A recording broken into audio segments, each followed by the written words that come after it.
Programme നിങ്ങൾക്കായി അവതരിപ്പിക്കുന്നത് എല്ലാം ഡിജിറ്റൽ ആകുന്നു.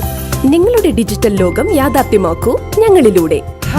ജില്ലയിലെ ഏറ്റവും വലിയ ഗൃഹോപകരണ വിതരണ ശൃംഖല ഹൈ റേഞ്ച് ഹോം അപ്ലയൻസസ്.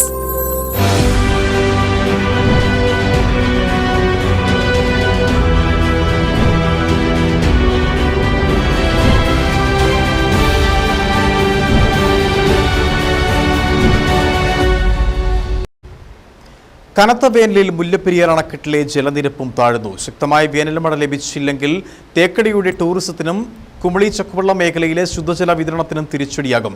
അണക്കെട്ടിലെ ജലനിരപ്പ് ഇപ്പോൾ 115.95 അടിയാണ്. വേനൽക്കാലത്തും മഴക്കാലത്തുമെല്ലാം ഒരേപോലെ വാർത്തകളിൽ ഇടം പിടിക്കുകയാണ് മുല്ലപ്പെരിയാറും തേക്കടിയും. 142 സംഭരണശേഷിയുള്ള അണക്കെട്ടിൽ ഇപ്പോൾ 115 അടി താഴെ മാത്രമാണ് വെള്ളമുള്ളത്. ശക്തമായ വേനൽ മൂലം അനുദിനം ഇത് താഴുകയാണ്. അതിനൊപ്പം തമിഴ്നാട് സെക്ടറിൽ 400 കനടി വെള്ളവും കൊണ്ടുപോകുന്നു.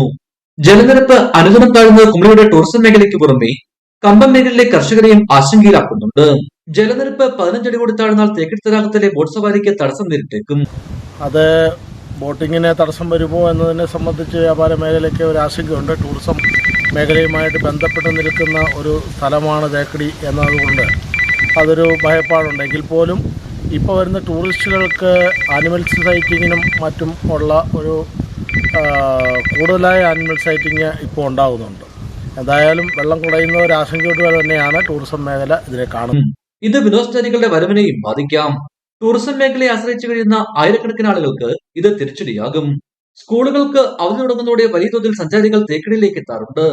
ജൂൺ വരെ ഈ തിരക്ക് കൂടാറുമുണ്ട്. കുമളി ചക്കുവള്ളം പഞ്ചായത്തുകളിലെ ശുദ്ധജലവിതരണത്തിന്റെ പ്രധാന സ്രോതസ്സും തേക്കടി തടാകമാണ്. എന്നിരുന്നാൽ പോലും ഈ സൗകര്യങ്ങൾ നമുക്ക് വെള്ളം കുറയുന്നതനുസരിച്ച് മൃഗങ്ങൾ ഇങ്ങോട്ട് ഇറങ്ങി വരികയും പോകുന്ന വിനോദസഞ്ചാരികൾക്ക് നല്ല രീതിയിൽ ഇത് ആസ്വദിക്കാൻ കഴിയുകയും ചെയ്യുന്നതാണ്. ഇപ്പോൾ ബോട്ടുകളുടെ എണ്ണം കുറവും അതുപോലെ തന്നെ ഈ വെള്ളം കുറയുന്നതും നമ്മുടെ കുമളി തേക്കടിയെ സംബന്ധിച്ചിടത്തോളം ടൂറിസം മേഖലയ്ക്ക് വളരെ ആശങ്ക ഉണ്ടാക്കുന്നു എന്നതും ഇപ്പോഴത്തെ വസ്തുതയാണ്. ജലനിരപ്പ് താഴ്ന്നതോടെ ഇവിടെ നിന്നുള്ള പമ്പിംഗ് മുൻപ് പലതവണ തടസ്സപ്പെട്ടിട്ടുമുണ്ട്. അതേ സാഹചര്യം ആവർത്തിച്ചാൽ ശുദ്ധജലത്തിന് ജനങ്ങളേറെ ബുദ്ധിമുട്ടേണ്ടി വരും.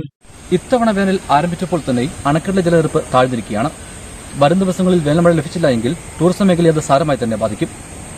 തേക്കടിയിൽ നിന്ന് ജെറിൻ പടിഞ്ഞാറക്കര, ഇടുക്കി വിഷൻ.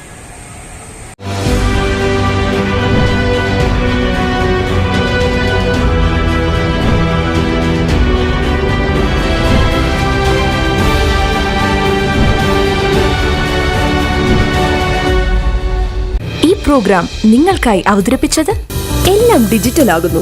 നിങ്ങളുടെ ഡിജിറ്റൽ ലോകം യാഥാർത്ഥ്യമാക്കൂ ഞങ്ങളിലൂടെ. ജില്ലയിലെ ഏറ്റവും വലിയ ഗൃഹോപകരണ വിതരണ ശൃംഖല ഹൈ റേഞ്ച് ഹോം അപ്ലയൻസസ്.